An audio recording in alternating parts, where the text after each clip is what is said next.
버스 자격 시험 30분 핵심 강의 진행하도록 하겠습니다. 구독과 좋아요 부탁드리고 모든 분들 합격하시기 바랍니다. 1장 교통, 운수 관련 법규 및 교통사고 유형에 대해서 설명하겠습니다. 여객자동차 운송 사업이란 다른 사람의 수요에 응하여 유상으로 여객을 운송하는 사업. 운행계통이란 노선의 기점, 종점 간의 운행 경로를 운행계통이라고 하고, 노선이란 자동차를 정기적으로 운행하는 구간을 노선이라고 정의합니다. 관할관청, 관할이 정해지는 국토교통부 장관 및 특별, 광역, 자치시장 및 도지사를 일컫는 용어는 관할관청입니다. 중대한 교통사고 및 대형사고에 대해서 설명드릴게요. 중대한 교통사고란 전복, 화재, 사망자 2명 이상, 사망자 1명, 중상자 3명 이상, 중상자 6명 이상의 사상자가 난 사고를 중대한 교통사고라고 합니다. 대형 교통사고란 사망자 3명 이상, 사상자 20명 이상을 대형 교통사고라고 정의하고 있습니다. 차량 충당 연한입니다. 이 부분은 최근에 시험에 나왔던 문제고요. 승용 1년, 승합 3년입니다.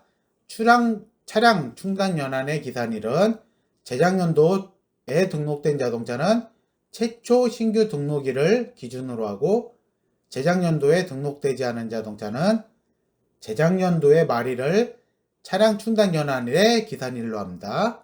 다시 한번 말씀드릴게요. 재작년도에 등록된 자동차는 최초 신규 등록일, 재작년도에 등록되지 않은 자동차는 재작년도의 말일을 기산일 기준으로 합니다. 차도의 우측으로 통행할 수 있는 사람 및 행렬입니다. 1번 큰 동물을 몰고 가는 사람, 2번 도로에서 보수 및 청소를 하는 사람, 3번 군부대 및 이에 준하는 행렬, 4번 현수막 및 길을 휴대한 행렬 및 장애 행렬, 5번 통행에 지장을 줄 물건, 사다리, 목재 등을 운반하는 사람들은 차도의 우측으로 통행할 수 있고요. 혹시 문제에 불법적인 시위 행렬 또는 도로 보수로 인해 지나가는 사람이 나오면 그게 오답이 되겠죠. 운송 사업자 행정 처분 및 과징금입니다. 이 부분은 참고만 해주시기 바랍니다. 1번 운전 종사자의 자격 요건을 갖추지 않은 사람을 운전 업무에 종사하게 한 경우 1차 위반 시에는 행정처분, 감차명령, 과징금은 500만의 과징금이 부과가 됩니다. 2차 위반 시에는 노선 폐지 명령, 그리고 1000만원의 과징금에 처하게 됩니다. 이 여객자동차 운송 사업자에게 사업정지 처분 및 최대 부과할 수 있는 과징금은 5천만원입니다. 교통안전표지입니다. 교통안전표지는 크게 주의표지, 지시표지, 규제표지, 보조표지, 노면표지 이 5가지가 있고요. 최근에 자주 기출되는 문제는 주의표지와 지시표지가 시험에 자주 나옵니다. 주의표지라는 것은 도로 사용자에게 위험을 알리는 표지입니다. 낙석위험, 과속방지턱, 횡단보도, 경사로, 어린이 보호 등 도로 사용자에게 위험을 알리는 표지가 주의표지이고, 지시표지라는 것은 도로 사용자가 이에 따르도록 지시하는 표지를 지시표지라고 합니다. 유턴, 직진, 우회전, 좌회전, 비보호 좌회전 등 도로 사용자가 이에 따르도록 지시하는 표지를 지시표지라고 합니다. 꼭 기억해 주시기 바랍니다. 최고 속도의 20% 감속과 50% 감속하는 환경이 있는데요. 이 부분도 시험에 자주 나옵니다. 최고 속도의 20% 감속 운행이 필요할 경우는 비로 인해 노면이 젖었을 때, 그리고 눈이 20mm 미만 쌓였을 때는 최고 속도의 20%를 감속 운행해야 합니다. 그리고 최고 속도의 50% 감속이 필요한 경우는 안개 등으로 인해서 가시거리가 100m 이내일 때, 노면이 얼었을 때, 그리고 눈이 20mm 이상 쌓였을 때는 최고 속도의 50%를 감속 운행해야 합니다. 주거지역, 상업지역, 공업지역에서의 최고 속도는 50km이고요. 편도 1차로 일반 도로에서의 최고 속도는 60km입니다. 편도 2차로 이상 일반 도로에서의 최고 속도는 80km입니다.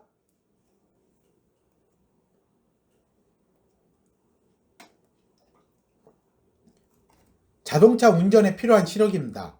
두 가지가 있고요. 제1종 운전면허는 두 눈을 동시에 뜬 시력이 0.8 이상이고 각각의 시력이 0.5 이상입니다. 제2종 운전면허는 두 눈을 동시에 뜬 시력이 0.5 이상, 한쪽 눈을 보지 못하는 사람은 0.6 이상입니다. 벌점 초과로 인한 면허 취소는 1년에 121점, 2년에 201점, 3년에 271점입니다. 신호, 지시 위반 사고에 따른 행정처분입니다. 범칙금 7만원에 벌점 15점. 자주 나오는 문제입니다. 신호 지시 위반 사고에 따른 행정처분은 범칙금 7만원에 벌점 15점에 처한다. 승합자동차 속도 위반 벌칙금입니다. 이 부분은 약간 좀 헷갈릴 수가 있어가지고요. 제가 쉽게 외우는 방법을 알려드릴게요. 먼저 운전자 기준 60km 초과 시에는 13만원의 범칙금에 처해지고요. 40에서 60에서는 10만원, 20에서 40에서는 7만원, 20km 이하에서는 3만원이 부과됩니다. 그래서 우선 13, 10, 7, 3을 외워주시고요. 벌점은 60km 초과 시 60점, 그리고 40에서 60일 경우 30점, 20에서 40일 경우에는 15점, 20km 이하에서는 벌점이 없습니다. 여기까지 외워주시고요. 어린이 노인보호구역에서는 범칙금이 가중이 됩니다. 그래서 운전자는 플러스 3만원, 그리고 사업주에게도 범칙금이 부과가 되고요. 사업주에게는 플러스 4만원이 부과가 됩니다. 그래서 기본적으로 운전자 13, 17, 3을 외워주시고 벌점 60점, 30점, 15점, 0점 외워주시고 그 다음에 어린이 노인보호구역에서는 운전자 플러스 3만원, 사업주 플러스 4만원을 외워주시면 좀 쉽게 외우실 수가 있습니다. 다음 공주거리, 제동거리에 대해서 좀 설명을 드릴게요. 이 부분도 자주 시험에 출제되는 문제들이고요. 공주거리라는 것은 운전자가 위험을 느끼고 브레이크를 밟기 전, 제동되기 전까지 주행한 거리를 공주거리라고 합니다. 위험을 느끼고 브레이크에 발을 옮기기 전까지의 주행한 거리를 공주거리라고 하고, 제동거리라는 것은 브레이크를 밟고 정지되기 시작하여 정지 시까지 주행한 거리를 제동거리라고 합니다. 브레이크를 밟고 정지 시까지 주행한 거리를 제동거리. 그래서 공주거리 플러스 제동거리가 정지거리가 됩니다. 이 부분 꼭 외워주시기 바랍니다. 사고 운전자가 피해자를 사망에 이르게 하고 도주 시에는 가중됩니다. 도주 시에는 무기징역 이상 5년 이상 징역에 처하게 됩니다. 사람을 다치게 한 교통사고로 운전자가 보험에 가입하지 않을 시 합의기간은 2주입니다.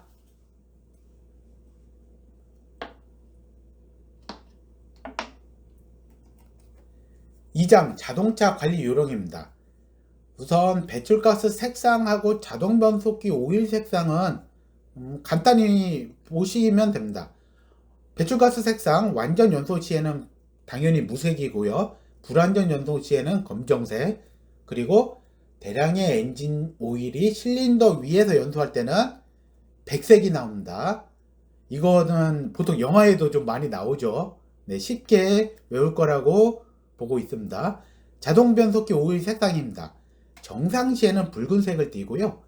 장시간 사용 시에는 갈색을 띠고, 디스크 분말 오염 시에는 검정색, 그리고 수분 오염 시에는 백색, 그리고 고온 노출 시에는 니스 모양을 띈다 라는 부분 참고해 주시기 바랍니다. 다음 현가장치의 구성입니다. 현가라는 부분은 쉽게 얘기하면 완충장치를 얘기합니다. 크게 세 가지가 있습니다. 스프링, 숏업소바, 스테빌라이저.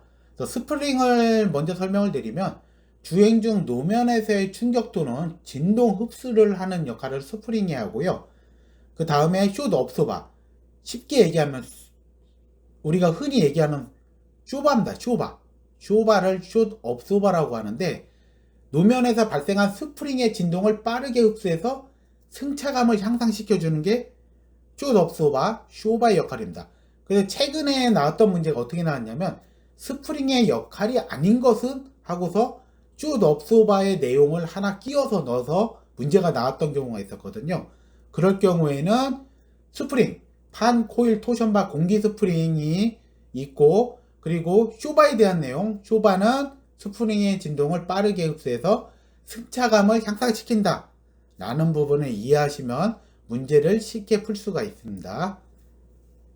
스테빌라이저, 좌우 바퀴가 상이하게 운동 시 차체의 기울기를 감소시켜주고 차체의 롤링을 방지시켜주는 역할을 하죠.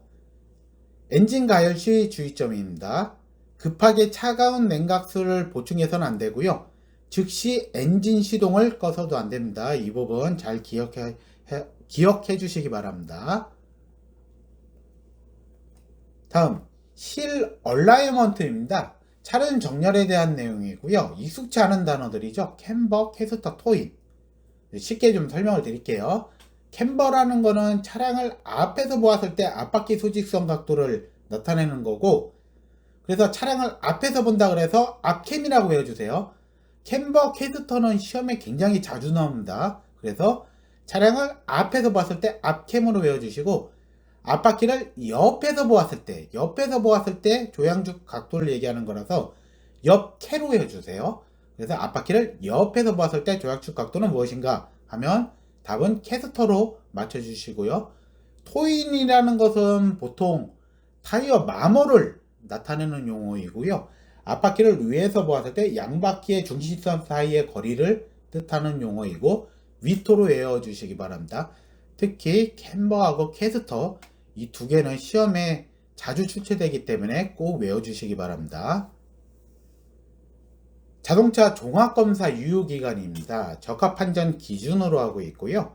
신규 등록은 신규 등록일로부터 계산을 하고 자동차 검사 기간 내에 적합한정을 받았을 때는 직전검사 마지막 날에 다음날부터 계산을 하게 되고요. 자동차 검사 기간 전후에서 적합한정을 받았을 때는 종합검사를 받은 날에 다음날부터 계산을 합니다. 그래서 이 부분 잘 이해해 주시기 바랍니다.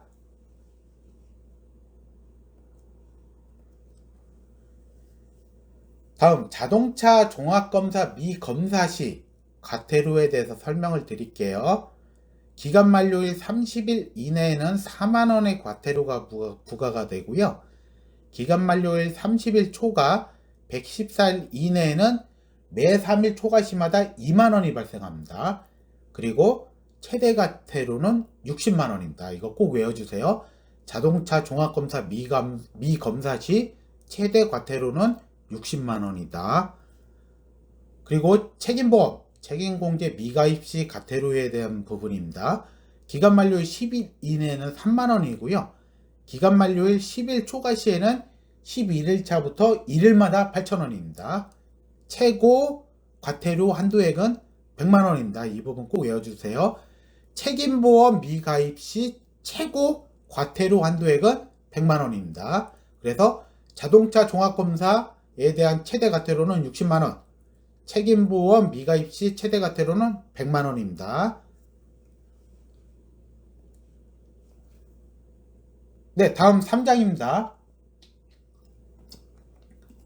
3장 안전운행이고요. 버스 사고 중 사고 빈도수 1위는 회전 급정거로 인한 차내 승객 전도 사고가 가장 많이 발생하는 일입니다.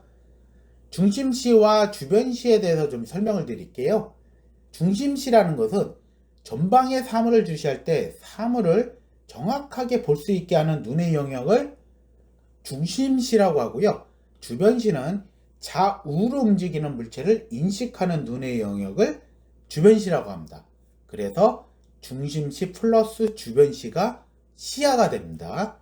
깊이지각이라는 것은 두 눈 또는 한쪽 눈 단서를 이용해서 물체의 거리를 효과적으로 판단하는 것을 깊이지각이라고 합니다. 잘 외워주시기 바랍니다.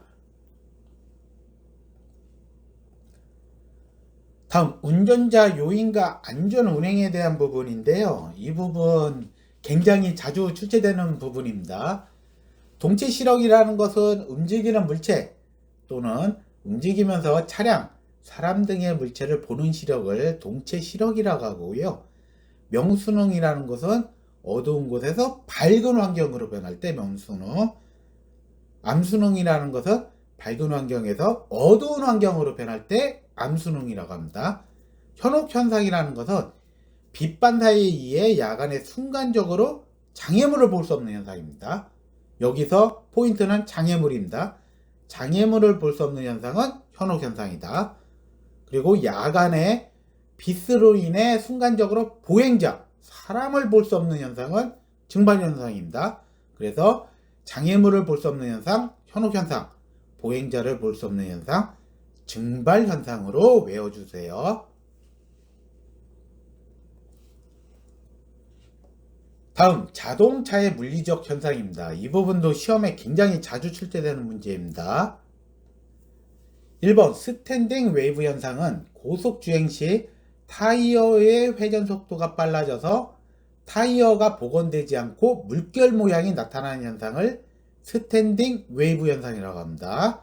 이 스탠딩 웨이브 현상의 개선점은 속도를 줄이고 공기압을 높인다. 이 부분도 참고해 주시기 바랍니다. 2번 수막 현상. 물이 고인 노면을 고속주행 시 노면 접지력이 상실되어 미끄러지는 현상입니다. 물에 의해서 접지력이 상실되어 미끄러지는 현상을 수막 현상이라고 하고, 이 수막 현상과 연계되는 속도가 있습니다. 임계 속도라고 그래가지고 타이어가 완전히 노면으로부터 떨어지면서 발생하는 속도라고 해서 이거를 임계 속도라고 합니다. 그래서 수막 현상이 나오면 임계 속도를 같이 외워주시기 바랍니다. 3번 페이드 현상. 내리막길에서 브레이크를 반복적으로 사용 시 마찰력에 의한 제동 저하가 발생하는 현상을 페이드 현상입니다. 페이드 현상은 특히 문제에 자주 나옵니다. 그리고 워터 페이드 현상이 있습니다. 워터 페이드 현상은 브레이크 마찰제가 물에 젖으면서 제동력이 저하되는 현상을 워터 페이드 현상이라고 합니다. 이 부분도 같이 외워주시기 바랍니다. 네, 이어서 베이퍼 록 현상 설명해 드릴게요.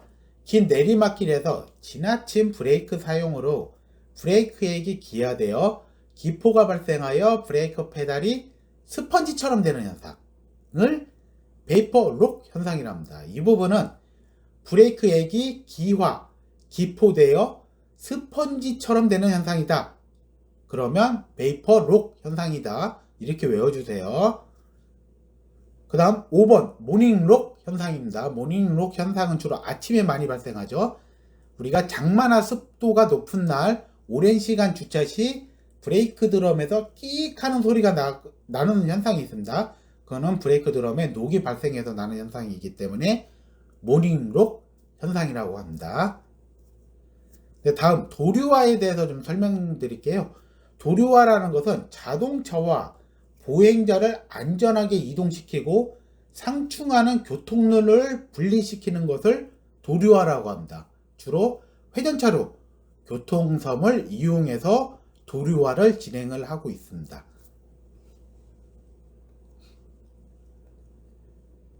네, 다음 방호 울타리의 기능입니다. 방호 울타리라는 것은 우리가 흔히 얘기하는 가드레일을 얘기하고요. 크게 네 가지가 있습니다. 노축 갓길용 가드레일이 있고 중앙 분리대용 가드레일, 보도용 가드레일, 교량용 가드레일이 있습니다. 근데 최근에 문제가 어떻게 나왔냐면 다음 중 방어 울타리의 기능이 아닌 것은 하고서 4번 교량용에 충격 흡수 시설의 내용을 넣어놨습니다. 충격 흡수 시설이라는 것은 교각, 교대가 무슨 뜻이냐면 기둥입니다. 다리의 교각, 다리의 기둥, 그리고 교대 및 지하차도의 기둥 등의 충돌 예상 장소에 설치한다. 이것은 방어 울타리의 기능이 아니고 충격 흡수 시설에 대한 내용인데 이것을 4번 교량용의 내용을 바꿔서 문제가 출제된 부분이 있었습니다. 그럴 경우에는 이 교량용, 방어 울타리의 교량용은 교량 이에서 교량 밖으로 이탈을 방지하는 게 교량용, 방어 울타리의 교량용의 역할이고 충격 흡수 시설은 말 그대로 충돌 예상 장소에 충격 흡수 시설을 설치하는 겁니다.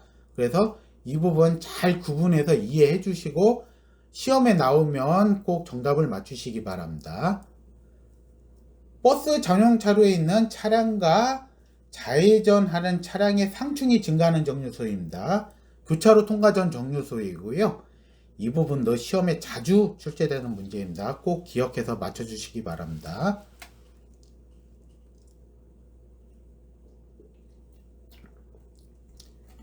다음, 도로교통법상 술에 취한 상태 운전으로 보는 혈중 알코올 농도 0.03% 이상입니다.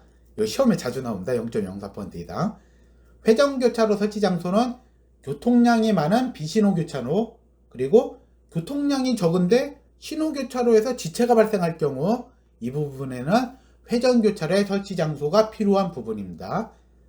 전방사고에 대해 대처할 수 있는 안전운전 필요시간은 12에서 15초입니다. 도로상에서 위험을 감지하고 운전자가 반응하는 시간은 0.5에서 0.7초입니다. 기어 변속 시 가장 효과적인 RPM은 2000에서 3000 RPM. 그리고 1년 중 짙은 이류안개가 가장 많이 발생하는 계절은 가을입니다.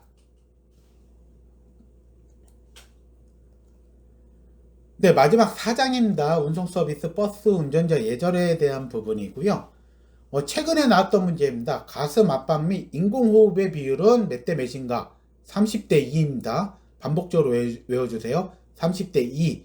30회 가슴 압박, 2회 인공호흡. 반복 실시. 30대 2. 아셨죠? 가슴 압박 및 인공호흡 비율은 30대 2다.